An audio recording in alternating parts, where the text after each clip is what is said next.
आज Doubtnut app download करें।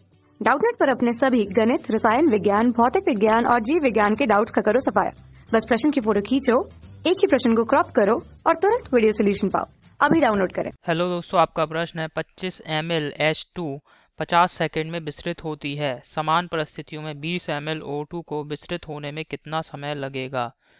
तो चलिए इस प्रश्न को हल करते हैं। तो दोस्तों ये जो प्रश्न है हम किस सिद्धांत से करेंगे, ग्राहम के विसरण नियम के सिद्धांत का यहाँ पे प्रयोग करेंगे। तो यहाँ पे दोस्तों हाइड्रोजन H2 गैस के लिए हमें क्या दे रखा है, H2 गैस के लिए जो भी दे रखा है प्रश्न में क्या जानकारी दी है, समय दे रखा है। H2 गैस के विसरण में कितना समय लग रहा है, 50 सेकेंड का समय लग रहा है। तो T1 बराबर ये हो गया दोस्तों 50 सेकेंड। और यहाँ पे आयतन दे रखा है B1 बराबर 25 मिलीलीटर। ठीक है।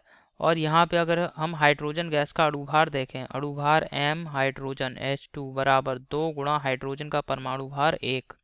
ठीक है। तो हाइड्रोजन का अणुभार कितना हो गया, 2। ठीक।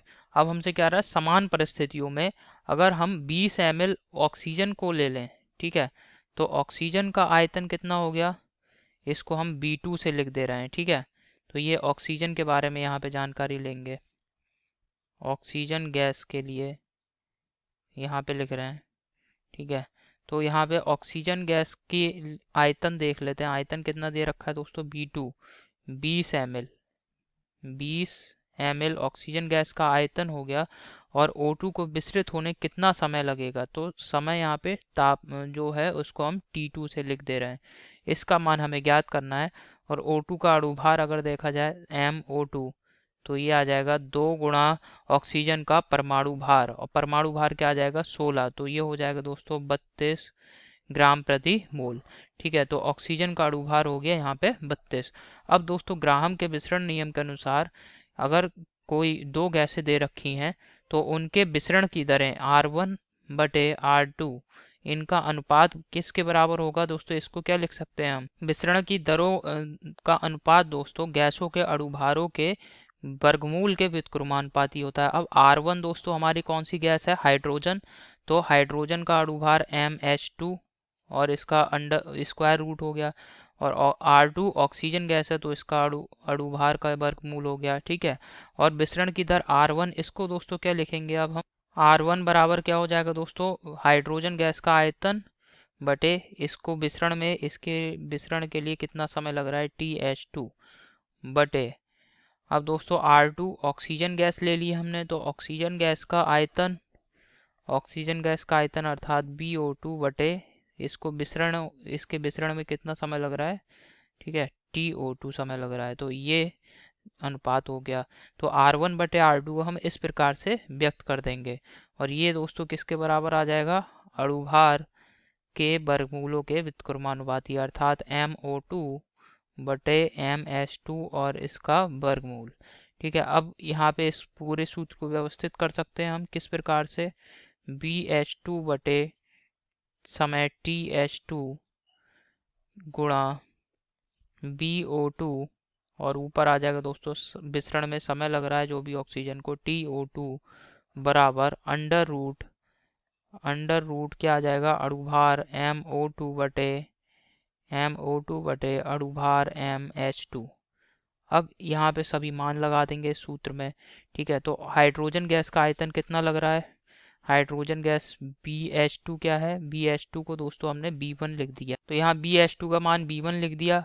और जो हाइड्रोजन को विसरण में समय लग रहा है TH2, ये T1 लिख दिया दोस्तों। गुणा इसी प्रकार T2 बटे B2 बराबर हाइड्रोजन गैस का अणुभार बटे यहाँ क्या आ जाएगा, ऑक्सीजन गैस का अणुभार बटे हाइड्रोजन गैस का अणुभार और इसका वर्गमूल। अब सभी आंकिक मान यहाँ पे लगा देंगे। तो B1 का मान हमें प्रश्न में दे रखा है 25 दे रखा है, तो ये हो गया 25।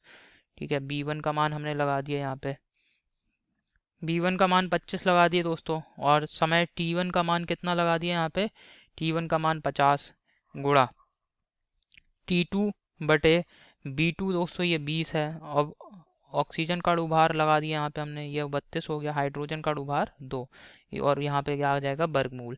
अब दोस्तों हमें क्या ज्ञात करना, ऑक्सीजन को विसरण में कितना समय लग रहा है, अर्थात समय T2 का मान हमें ज्ञात करना है। तो इसे हल करेंगे अब। तो हल करने पे आप देखेंगे ये 25 से 50 को काटेंगे तो ये आ जाएगा 2, ठीक है। और यहाँ पे ये आ जाएगा 16, 16 का दोस्तों वर्गमूल लेंगे तो क्या निकल के आएगा बाहर, 4 आ जाएगा। और समय t2 बराबर 4 गुणा ये आ जाएगा 20 गुणा 2, ठीक है। 4 दूनी 8 दूनी 16, तो ये हो गया 16 160। तो समय t2 बराबर कितना आ गया, 160 सेकेंड। यानी जो ऑक्सीजन गैस है उसको विसरित होने में कितने समय लगेगा, 160 सेकेंड लगेंगे, ठीक है। तो यही हमारे प्रश्न का उत्तर है। अतः O2 गैस को विसरित होने में 160 सेकेंड का समय लगेगा, ठीक है। तो आशा करता हूँ आपको समझ में आया होगा दोस्तों। ये धन्यवाद। कक्षा 6 से 12वीं से लेकर नीट, IIT, JEE वो एडवांस के लेवल तक 1 करोड़ से ज्यादा छात्रों का भरोसा। आज ही डाउनलोड करें डाउटनेट ऐप या व्हाट्सएप करें अपने सारे डाउट्स 8400 400 400 पर।